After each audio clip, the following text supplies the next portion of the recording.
안녕하세요. 머니포커스 이승훈입니다. 일부에 사는 전쟁 장기화가 러시아 국민들의 일상에 미치는 영향에 대해서 얘기를 했었는데요. 오늘도 조금 더 이야기를 이어가 보도록 하겠습니다. 일리아 교수님과 함께합니다. 어서 오세요. 네, 안녕하세요. 네. 뭐 전쟁 얘기는 사실 우리가 오랫동안 했으니까 아주 그냥 단순하게 이 전쟁의 결말을 좀 평가한다면 언젠가 결론이 날 거잖아요. 그런데 교수님이 그 얘기를 하신 것 같아요. 전쟁에 이겼다 졌다를 누가 결정하느냐, 기준이 뭐냐, 정말 다 달라요. 맞아요. 그래서 그 기준이 땅덩어리냐, 뭐 더 많은 땅을 음. 뭐 취하는 이거는 아닌 것 같다라는 말씀하셨는데 교수님이 생각하는 전쟁에 이겼다 졌다 정의를 좀 내려주시죠. 푸틴의 입장에서 특히 이제 이번 전쟁 같은 경우 저는 개인적으로 이 전쟁을 평가할 때 러시아가 졌다고 봐요. 러시아가 졌다. 네. 그게 왜 그렇게 생각하냐면 네. 평가를 다 떠나서 전쟁이라는 게 항상 이유 때문에 일어나요. 전쟁이라는 게 어느 한 나라가 다른 나라를 진다는 얘기잖아요, 무력으로. 그래서 이렇게 친다는 거에 이유가 있을 거 아니에요. 그 이유랑 우리가 동의할 수도 있고 동의할 수도 있는데 그것과 상관없이 일단 이유가 있고 치는 사람 입장에서 봤을 때 이것 때문에 더 이상 외교가 안 된다. 무조건 무력으로 얘네들을 억누르고 우리가 어떠한 A라는 목표를 달성해야 된다. 그래야 우리가 산다. 그래야 우리가 이긴다라는 게 있을 거예요. 그래서 전쟁을 어쨌든 일으키죠. 그렇죠. 네네. 그래서 그러니까 전쟁이 누가 이겼냐 졌냐의 기준을 세울 때 이 전쟁을 함으로써의 그 목표를 달성했냐 안 했냐가 기준이 되어야 한다고 저는 개인적으로 생각하고 있어요.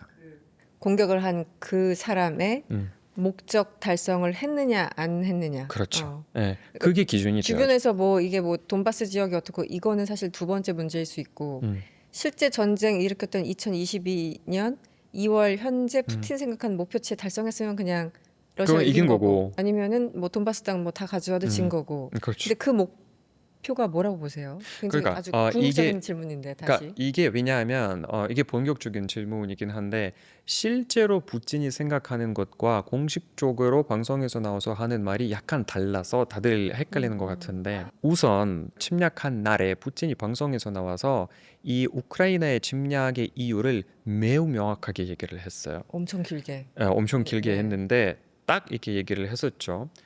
우크라이나의 탈나치화, 우크라이나의 탈무기화, 젤렌스키의 정권 종료. 딱 이 세 가지를 짚고 얘기를 했어요. 자, 냉정하게 봅시다. 5년치에 들어간 전쟁에서 이 세 개 중에 어느 정도인지 판단해 보자고요. 자, 뒤에서는부터 시작합시다. 젤렌스키 정권 종료. 도달했어요, 도달하지 못했어요? 못했죠. 못했죠. 네. 실패. 네. 우크라이나의 탈무기화. 도달했어요, 도달하지 못했어요? 지금 무기 강국이 되고 있죠. 우크라이나가 지금 유럽에서 가장 무기화된 나라예요. 나토의 최신한 그런 최첨단 기술의 무기를 쓰고 있고 드론도 엄청나게 막 AI도 탑재된 네, 네, 그런 네. 드론을 인류 사상의 최초로 역대 최초로 지금 사용하고 있고 네. 누가 봐도 지금 나토에 가입해도 무리가 없을 정도로 너무나도 무기화된 강대국이 돼버린 거예요. 네. 뭐 물론 사회적인 문제들이 많겠지만 인구적으로도 네, 네. 비극이 벌어졌지만 그러면 두 번째도 푸틴이 사실은 실패한 실패. 거죠. 네. 탈나치화라는 목적 자체가 이게 그건 너무 굉장히 이념적이라서 네. 이게 뭔가에 이 정도에 했으면 나치가 사라졌다라는 그런 기준이 없잖아요. 사실 나치라고 얘기하는 것 자체가 너무 그게 엉뚱소리였죠. 뭐 그것도 많은 사람들을 비롯해서 저도 이제 생각하기에는 그것도 사실은 푸틴의 거짓말이기 때문에 이 거짓말이라는 기준을 세워놓고 나에 달려 있잖아요. 그러니까 나는 너가 나치화 됐다고 생각할 때는 얼마나 때려야 그래 너는 더 이상 나치가 아니다 라는 게 이게 너무 애매해서 너무 주관적이기도 매우 하고 주관적. 그래서 그게 달성할 수 없는 목표. 그렇죠. 어떻게 보면 허수아비처럼 없는 걸 만들어 놓은 것일 수 있으니까. 저는 그 탈나치 가로 열고 푸틴이 하고 싶었던 얘기는 탈서방이 아니었나. 그렇죠. 근데 탈서방이라 얘기하면 좀 그러니까. 사실은 그거예요. 네, 맞아요. 네. 딱 이렇게 정확하게 보시는데 탈나치화라는 보장제 안에서 있는 게 푸틴이 가장 우려하는 게 구소련 국가들이 나토 쪽으로 넘어간다는 게 우려하는 거잖아요. 그게 기본인데 네. 그래서 뭐 어느 정도의 러시아와 지리적으로도 그렇고 문화적으로도 그렇고 정서적으로도 먼 발트 3개국, 뭐 리투아니아, 라트비아, 에스토니아는 그렇다 치고 같은 슬라브 문화권, 같은 종교권, 네. 같은 역사를 나눈 거의 저도 그런 말을 싫어하지만 형제 민족들이에요. 벨로루시아와 러시아, 우크라이나 이 세 개를 절대로 될 수가 없다고 생각하는 푸틴은 우크라이나가 자기의 주권적으로 선택을 할 수 있는 거를 참지 못할 거예요. 그래서 사실상은 그거는 이제 나치화되었다를 이제 포장재를 딱 이렇게 씌워서 하는데 기본은 그거라고 저는 봐요. 그러면 푸틴이 외부의 다른 사람들의 평가 다 차치하고 푸틴의 목표 첫 번째, 두 번째, 세 번째 물론 여러 가지 더 있었지만 그 세 가지를 정리했을 때 하나도 달성하지 못한 거면 그럼 러시아가 다 진 거네요. 말 그대로. 저는 그렇게 생각합니다. 왜냐하면 그러니까 일단 이 전쟁의 목표를 다 달성을 못했죠. 또 두 번째 전쟁에서 졌냐 이겼냐의 기준이 될 수 있는 게 바로 전쟁 전과 전쟁 후의 상황이에요. 아, 그러네요. 네. 그러니까 전쟁 전과 전쟁 후의 우리 상황이 침략한 쪽이 침략한 쪽. 우리 상황이 나아졌다면 이긴 게 맞아요. 그렇죠. 네. 네. 근데 지금 러시아가 전 세계적으로 경제를 제재받고 있고 네. 가솔린이 부족하는 거예요. 네. 인플레이션이 두 자릿수에 사람들이 100만 명 단위로 이민 가고 있고 실업률 이게 이긴 거 맞아요? 황폐화가 된 거네요. 황폐화. 확실하게 누가 뭘 해도 그러니까 이념적으로 뭐 우리와 나토랑 싸운다 뭐 문명적인 싸움이다 이건 러시아와 뭐 서방이다 아무리 이런 이념적인 얘기를 해도 실질적인 경제적 이야기 사회적 이야기를 해보면 2021년 기준의 러시아와 2020 뭐 예를 들어서 네. 7년 중에 러시아는 전혀 다른 나라고 2027년에 러시아가 확실히 매우 악화된 상황에서 네. 살고 있기 때문에 도대체 어딜 보고 러시아가 이겼다고 할 수 있을지 저는 개인적으로 모르겠어요. 뭐 물론 우크라이나의 땅이 원래 있었는데 러시아 군대가 우크라이나 땅에 들어가서 땅에 뭐 10% 차지했다, 뭐 20% 점령했다라고 얘기를 하면 과연 그 땅을 차지한다고 해서 그게 이긴 건가요? 그리고 아주 그냥 단순하게 표현하면 세상에서 가장 넓은 땅을 가진 게 러시아 아닌가요? 그런데 거기서 뭐 우크라이나 돈바스 지역 조금 더 가져가 온다고 해서 물론 자기 땅을 잃는 것보다는 낫겠지만 그거 가지고 전쟁 이겼네 졌네 얘기할 수는 없는 거잖아요. 그렇죠. 굉장히 19세기적인 마인드의 어떤 기준인 것 같긴 그러니까요. 한데 그래서 말씀을 듣다 보니까 제가 반박하기가 어렵네요. 정치적으로도 그렇고 명분 싸움, 러시아 내부에서 일반적인 시민들 그리고 거기 뭐 인프라부터 해서 모든 일상이 마비된 이 모든 것을 봤을 때 플러스가 하나도 없어 보이네요. 하나도 없어요. 그러니까 우리가 와. 여러분들이 알만한 그런 전쟁들을 보면 다 그런 기종을 적용해서 생각해 보시면 좋을 것 같아요.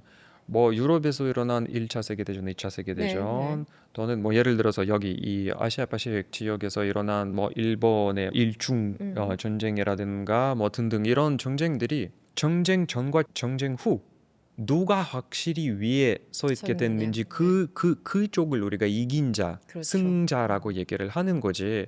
근데 모든 면에서 친러시아가 어떻게 이긴 자라고 얘기를 할 수 있어? 단지 규모가 커서, 단지 제일 먼저 쳐서, 단지 상대의 나라의 땅을 차지한다고 해서 그게 과연 승리의 기준이 될 수 있을지 전 개인적으로 의문입니다. 그러네요. 물론 우크라이나가 엄청나게 많은 사람들이 실제 죽었고 엄청난 피해자들.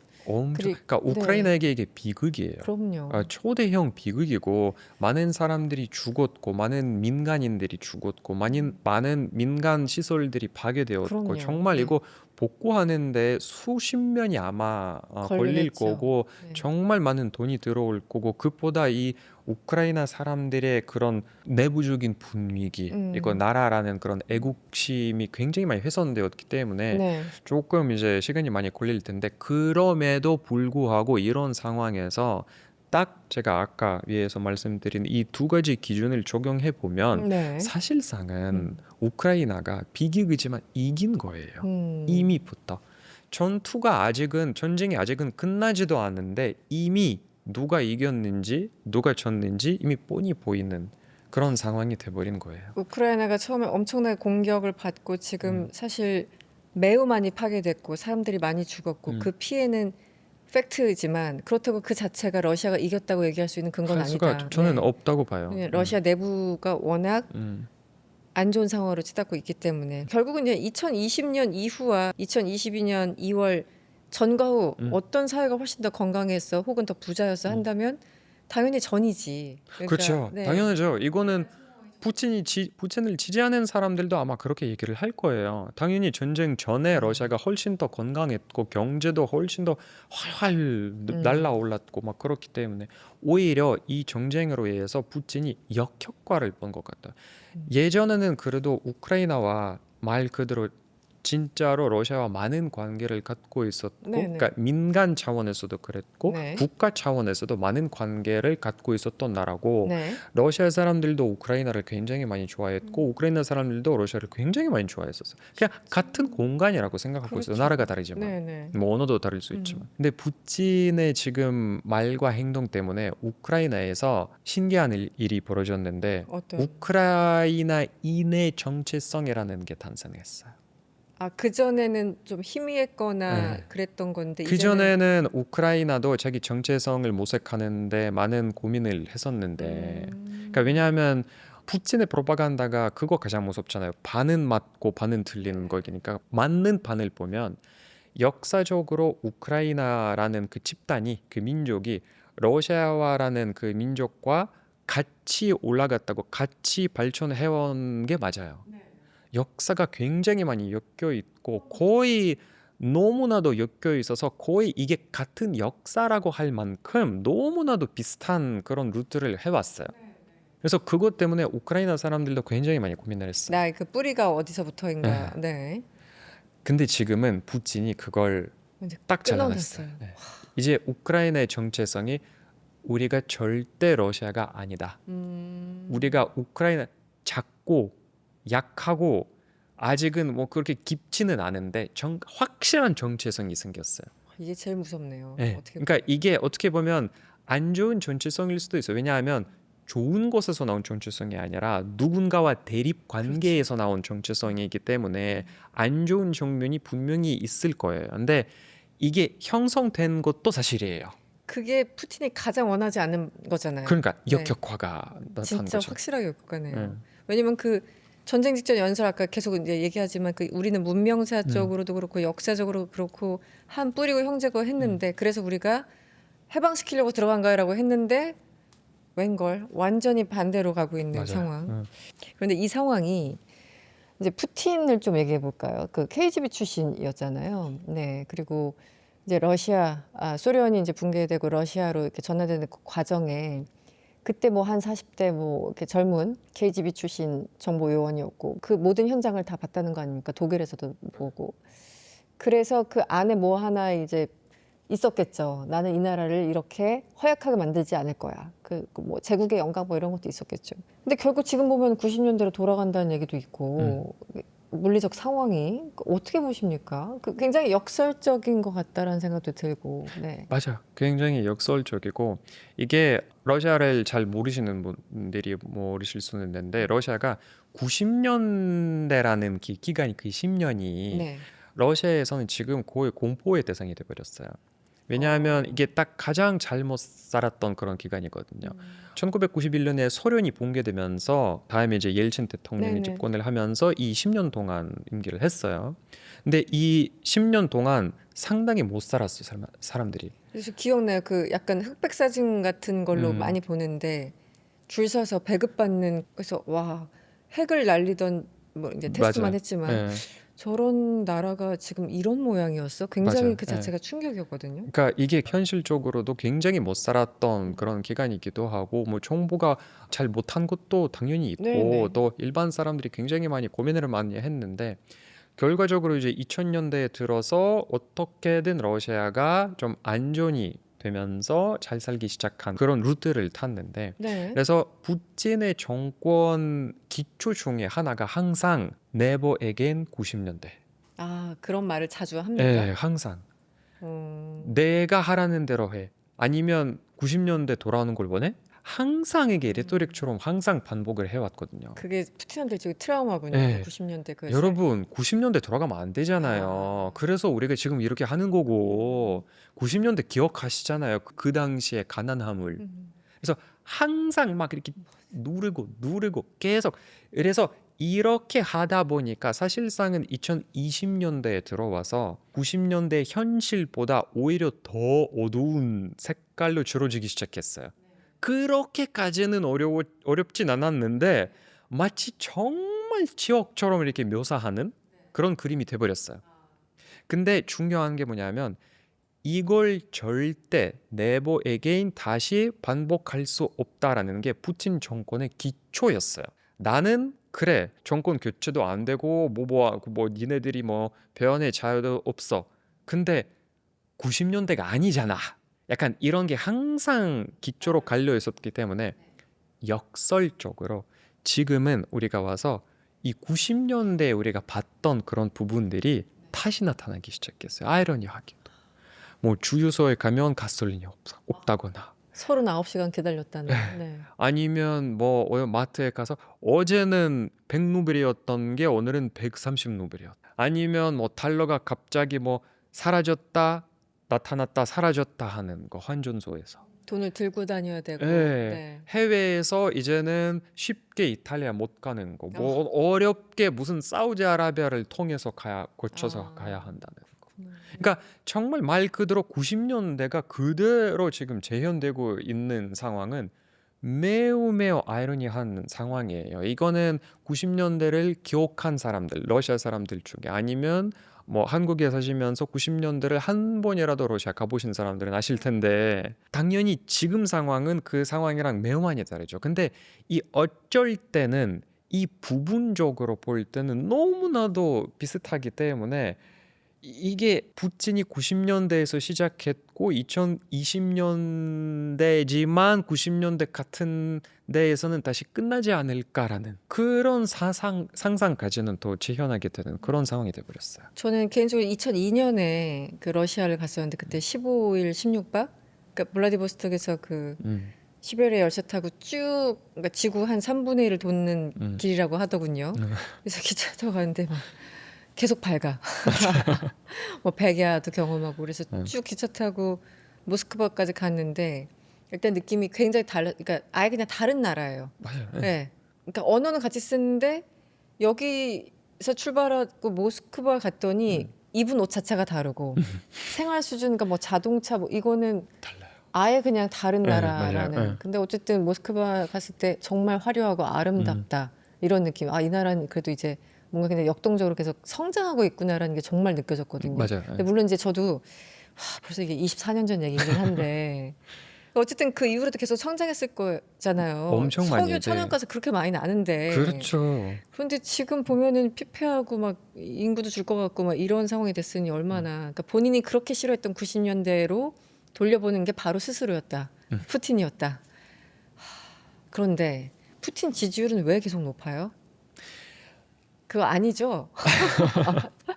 그러니까 이게 제가 항상 뭐 다른 유튜브에서도 나갈 때는 항상 하는 얘기지만 이런 질문을 하셨을 때 되게 대한민국다운 민주주의다운 그런 질문을 하세요. 전제 자체가. 네. 네. 그러니까 지지율이 왜 이렇게 높아요? 뭐 푸틴을 그렇게 지지하는 사람이 없으면 왜 못 쫓겨나요? 왜 탄핵 못 해요? 네, 네. 못 해요. 이게 정치적인 문화 자체가 다르기 때문에 제가 그래서 지지율이라는 말을 쓰면 안 좋을 것 같고 충성도라는 말을 써야 된다고 생각해요. 완전히 다른 개념이네요. 전혀 다른 개념이죠. 네, 네. 충성도가 높죠. 왜냐하면 학습된 무기력함에 나오는 그런 부분이기 때문에 소련되는 사람들이 외웠어요. 상사에게 무조건 충성도를 해야 돼. 그래야 살아남는 법이니까. 그래서 지금도 그래요.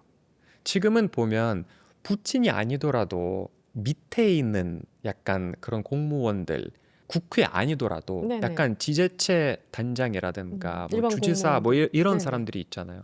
그 사람들이 가끔씩 자기 뭐 SNS를 통해서 하는 발언이나 아니면 어딘가의 방송에서 나오는 말이나 이런 게 보면 말도 안 돼요. 그게 러시아에서는 1인 대상 발언이라고 얘기를 해요. 1인 대상. 그러니까 1인 극장이라고 하는데 그러니까 네. 오로지 한 관람객을 위한 하는 극장.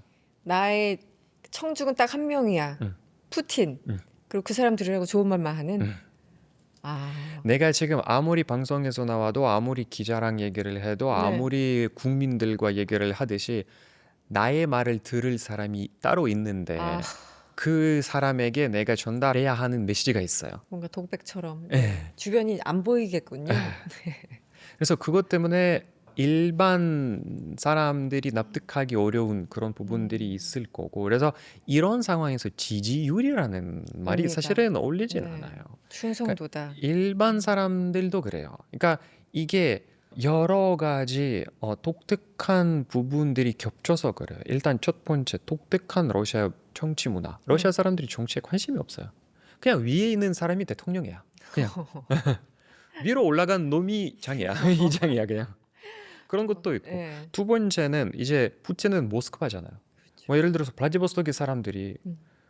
9,000km 떨어져 있는 도시에서 누가 이장을 하고 있는지 그게 상관도 없고 이게 두 번째. 세 번째는 기본적으로 러시아의 민주주의 아까 우리도 잠깐 얘기를 했지만 민주주의라는 그런 트래디션이 전통이 없어요.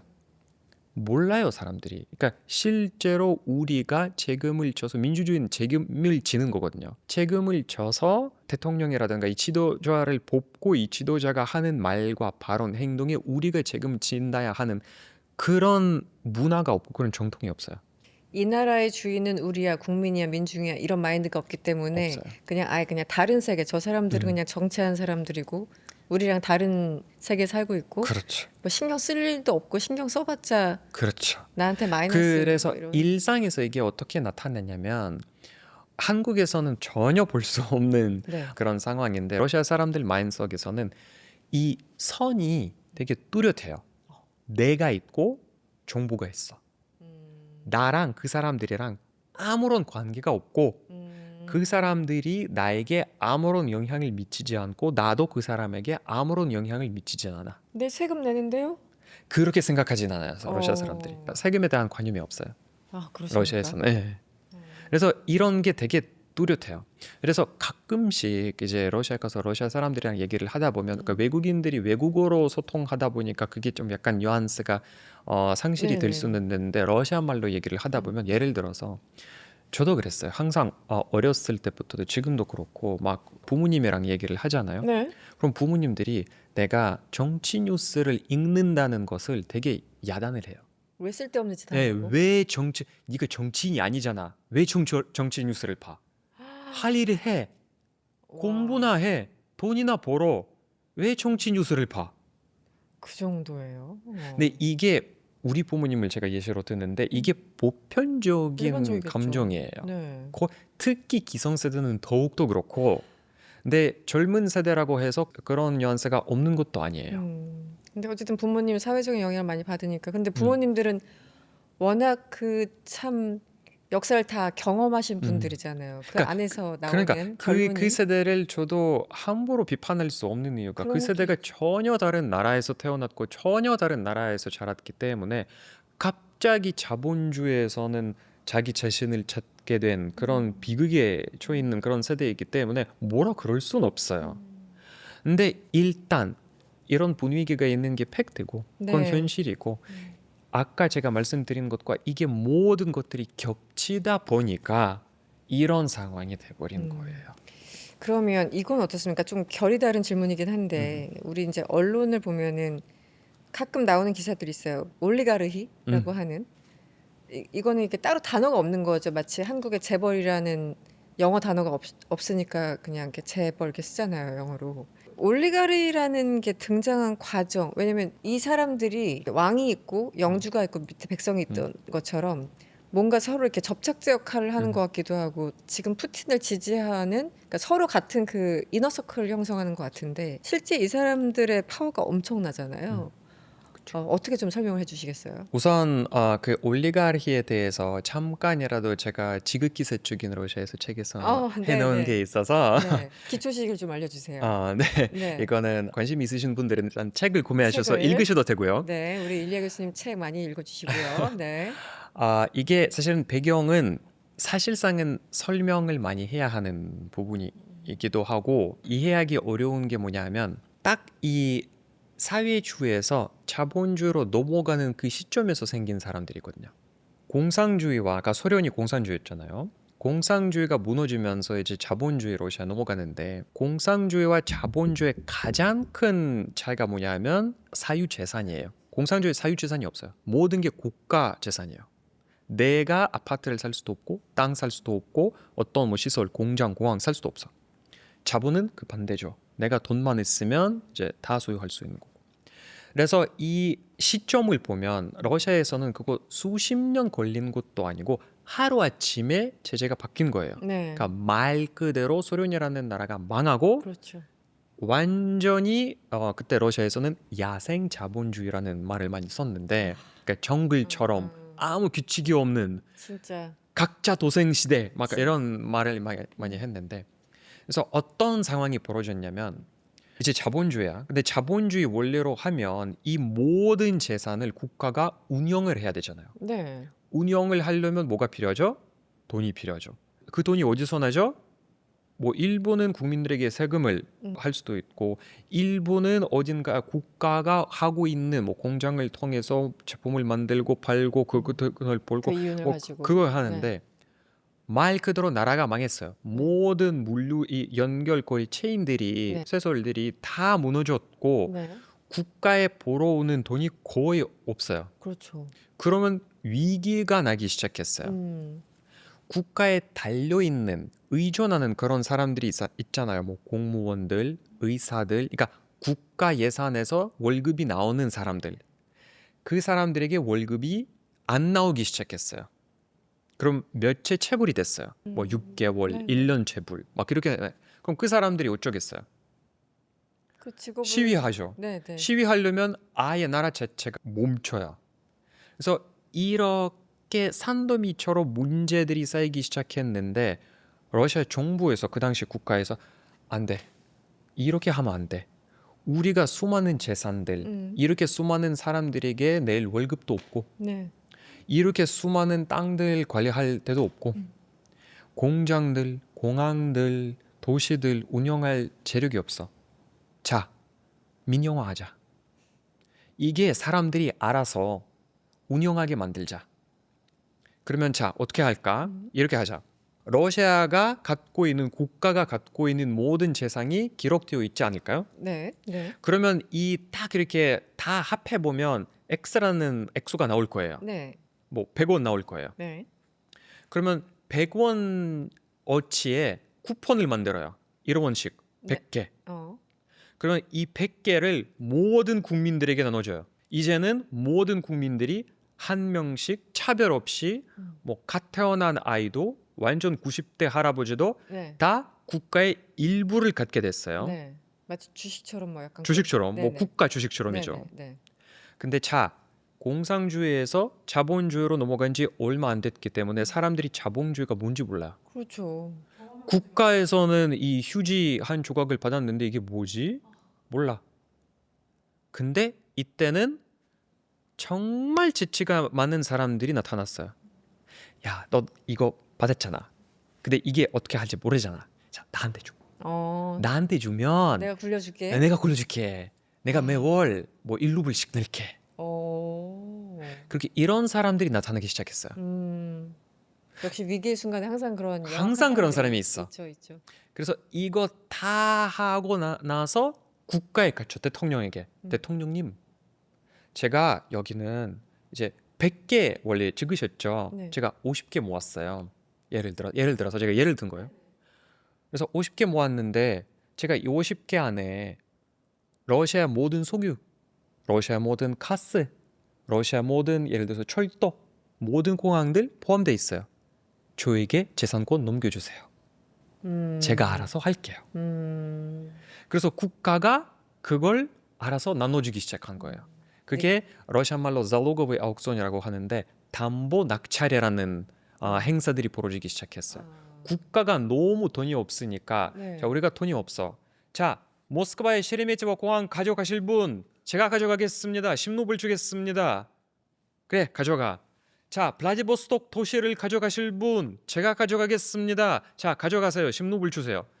이런 식으로 러시아 모든 시설, 도로, 철도, 가스관, 석유 시설 다 팔아버렸어요, 러시아가. 순식간에 벌어졌네요. 네. 근데 그게 당연히 이 쿠폰을 모아둔 사람이 몇 명밖에 안 됐었어. 뭐 그렇게- 7명인가 10명인가 전국적으로. 많이 결과적으로 어떻게 보면 그래서 실제로 한 달도 안 된 사이에서 갑자기 러시아가 갖고 있는 모든 불을 아직도 실현되지도 않는 불, 그러니까 땅 속에 있는 석유, 땅 네네네. 속에 있는 가스 이게 딱 몇 명이 가지게 됐어요.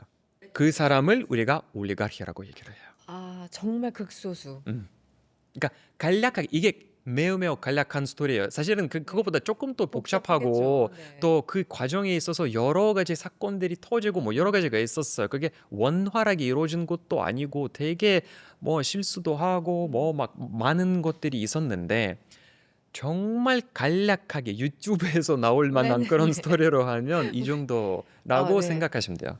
그러면 어쨌든 이제 처음에 과도기에 항상 어떤 새로운 그런 체제가 나오고 이게 또 기반해서 또 뭔가 부가가치를 만들고 이렇게 사회라는 게 그렇게 변해오는 거잖아요. 항상 그 사회 주인도 변해오고. 근데 처음에는 아 지금 다들 막 국가 돈도 없어. 국가 파산이야.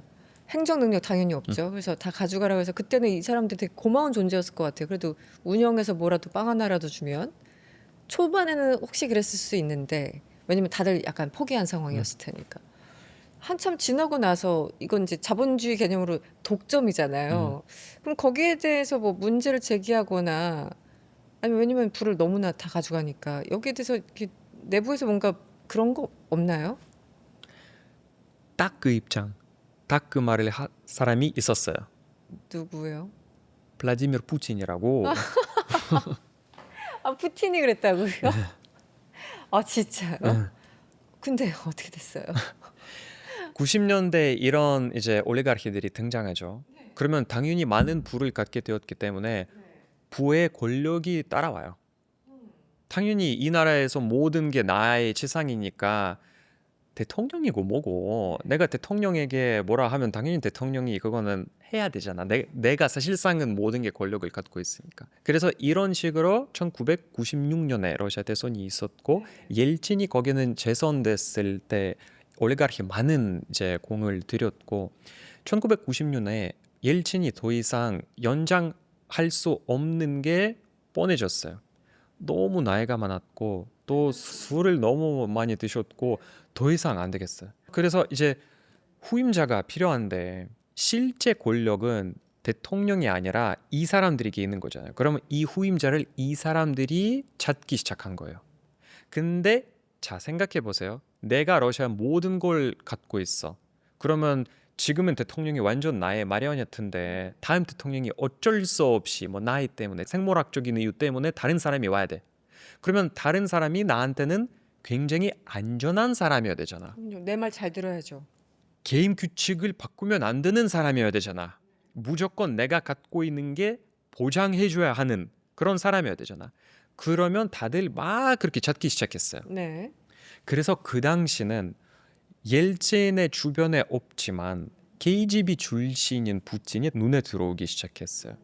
훨씬 나중 얘기지만 2010년 얘기지만 이 베리조프스키라는 올리가르히가 있는데 나중에 이제 푸틴의 이제 탄압을 당해서 런던에 가서 런던에 사서 런던에 사망한 사람인데 나중에 거의 이제 인생 막바지에 책을 써요. 그 책에서 이제 자기가 쓴 인상 깊게 읽은 페이지가 있는데 어떤 기자가 혹시 이렇게 인생을 사셨는데 인생에 있어서 가장 후회한 적이 있으신가요? 라고 물어봤더니 푸틴에게 정권을 주는 게 내 인생에서 최대의 실수라고 얘기를 한 적이 있어요. 예. 이유는 이유는 그러니까 일단 자기도 가장 많이 당한 것도 있지만 어떤 탄압을 당했어요. 러시아를 이 정도로 이 방향으로 길을 튼 게 너무나도 잘못된 방향이라고 생각했기 때문이에요. 근데 어쨌든 푸틴이 눈에 들어오기 시작했고 푸틴은 처음에는 총리였을 때 푸틴이 총리 한 6개월 정도 했거든요. 그러니까 대통령 하기 전에 99년 8월부터 이제 2000년 3월까지 푸틴 총리였어요. 그래서 총리였을 때 완전히 친옐친이었어요. 완전히 100%의 망설임 여지 없이 너무 친미고 너무 친유럽이고 입만 열면 민주주의, 입만 열면 표현의 자유, 입만 열면 뭐 무슨 자유 네. 이렇게 얘기를 했었어요. 그 약간 겉으로만 그랬던 건 아닐까요? 2000년 3년에 대선에서 이제 이기고 나서 음.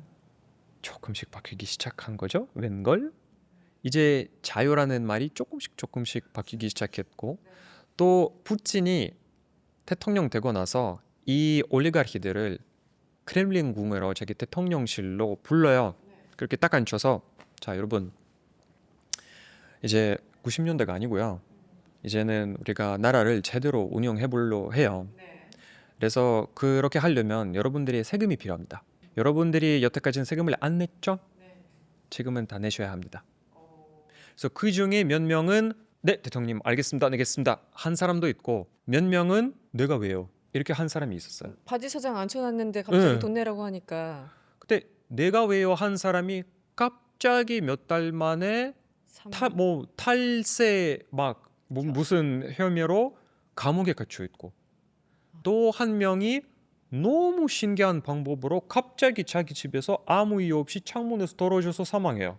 또 다른 한 명의 갑자기 온 가족이 차가 아무 이유 없이 폭발해요. 그래서 사람들이 눈치를 챘죠. 네. 아 세금을 내야 되는구나. 네. 그러니까 처음에는 그 사람들 눈에 들려고 푸틴이 계속 이제 유화적인 자기의 어떤 그 송곳을 감추고 있다가 대통령 되고 권력을 잡으니까 그때부터 본색을 드러나기 시작했다. 이렇게 맞아요. 정리를 하면 네. 될까요? 네. 그래서 그렇게 시작한 거죠. 그래서 그 이후에는 이제 이렇게 푸틴의 탄압을 피해서 해외로 이제 도피한 사람들도 있어요. 뭐 가장 네. 대표적인 뭐 베레즈ov스키 런던에 살았던 베레즈ov스키 아니면 지금도 활동을 하고 있는 사람들도 아직까지도 있는데 네. 그 사람들은 그 당시에서도 푸틴을 반대했고 그 당시에 푸틴이 믿은 아젠다에 반대했던 사람들이에요.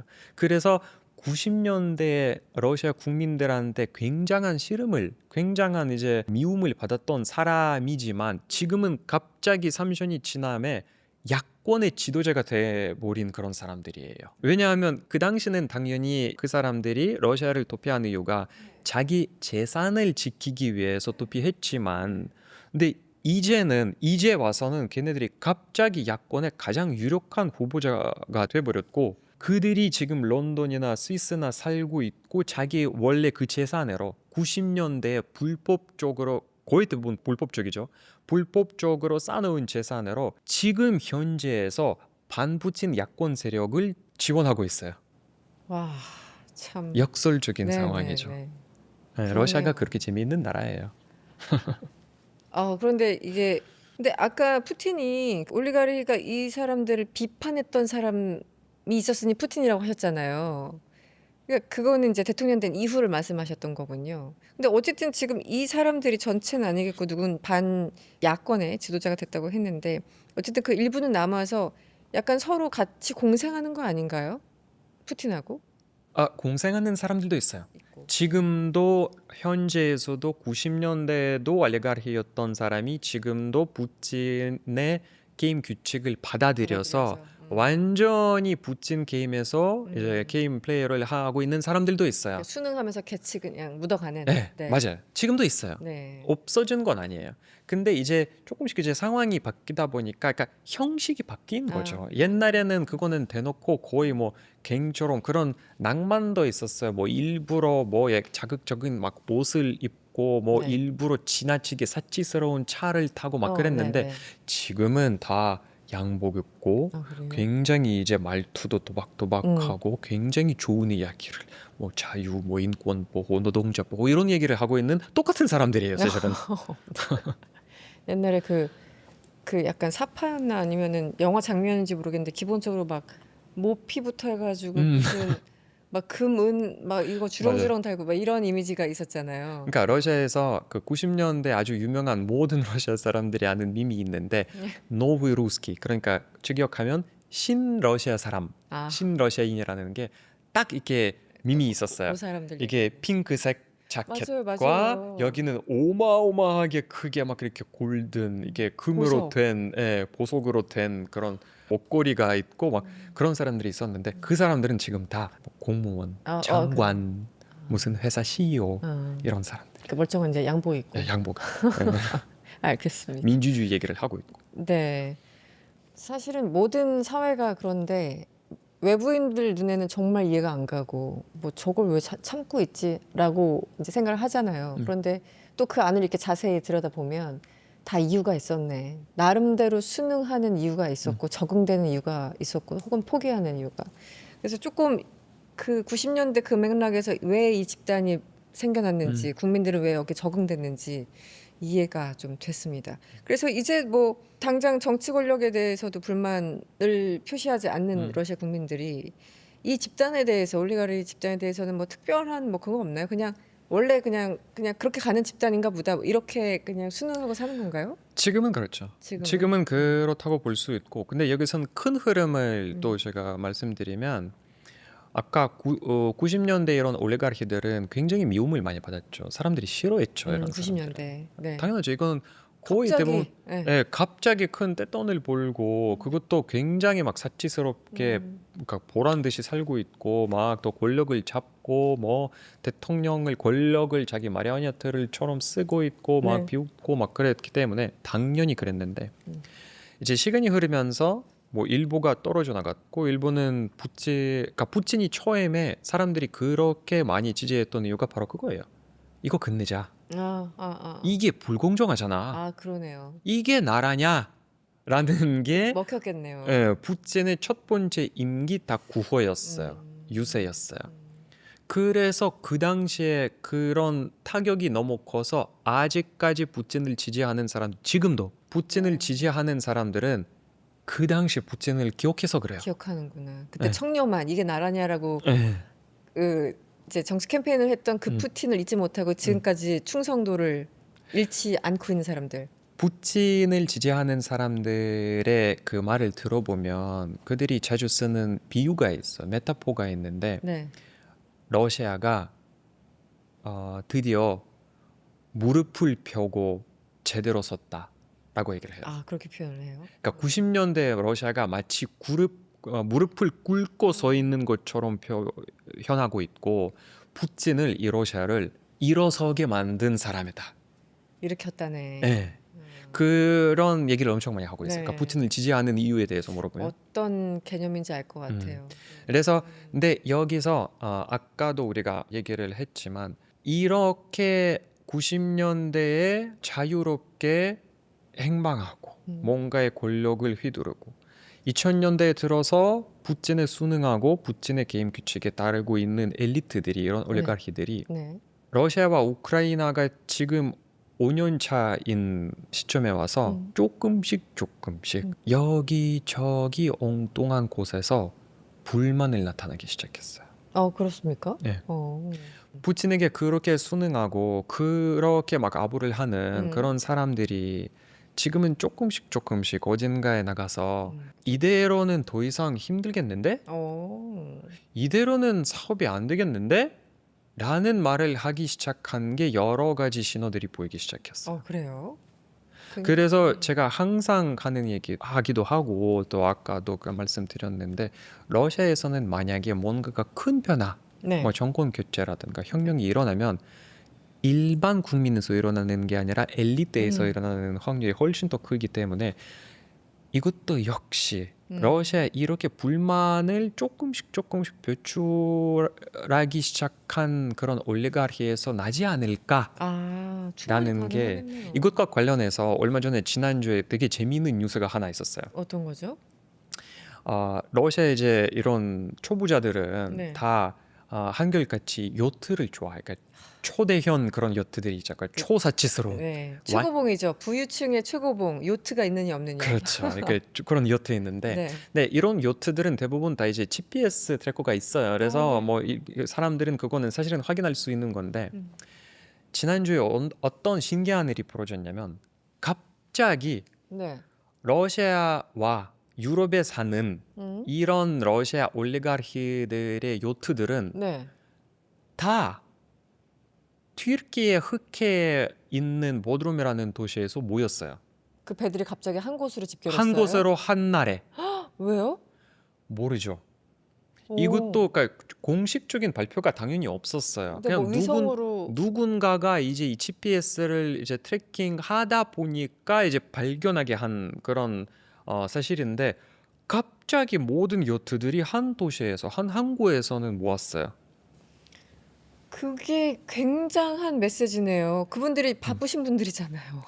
그렇죠. 한 뭐 시- 그렇게 표현할 수 있죠. 네, 한 날에 그게 모이기가 쉽지가 그러니까 않은데. 그거는 공식적인 발표도 하나도 없었고 그 사람들도 뭐 어떤 공식적으로 한 말도 없었고 그 뒤에서 뭐 후속 보도가 없었어요. 더 무섭네. 근데 그렇다는 사실이 있었다는 것 자체로 많은 생각을 아. 하게 하는 그런 무슨 얘기가 사실이죠. 갔을까요? 뭐 약간 뭐 상상은 여러분들의 몫이지만 근데 이런 게 있다는 게 맥락에서 봤을 때 그러니까 제가 개인적으로 이제 러시아의 시장을 러시아라는 나라를 지켜보는 사람 입장으로 봤을 때 이게 그냥 지나서 그냥 무시하면서 지날 수 있는 그런 신호가 아닌 것 같아요. 이거는 오늘 들은 얘기가 다 재밌었지만 네. 이 뉴스는 정말 귀를 엄청나게 자극시키는데요. 무슨 일이 벌어질까? 한번 그건 그것도- 우리가 뭐 가까운 미래에서는 알지 않을까요? 네, 알겠습니다. 네, 오늘은 러시아 국민들이 왜 정부에 불만을 느끼면서도 푸틴 대통령을 다르게 바라보는지 이야기를 좀 나눠봤습니다.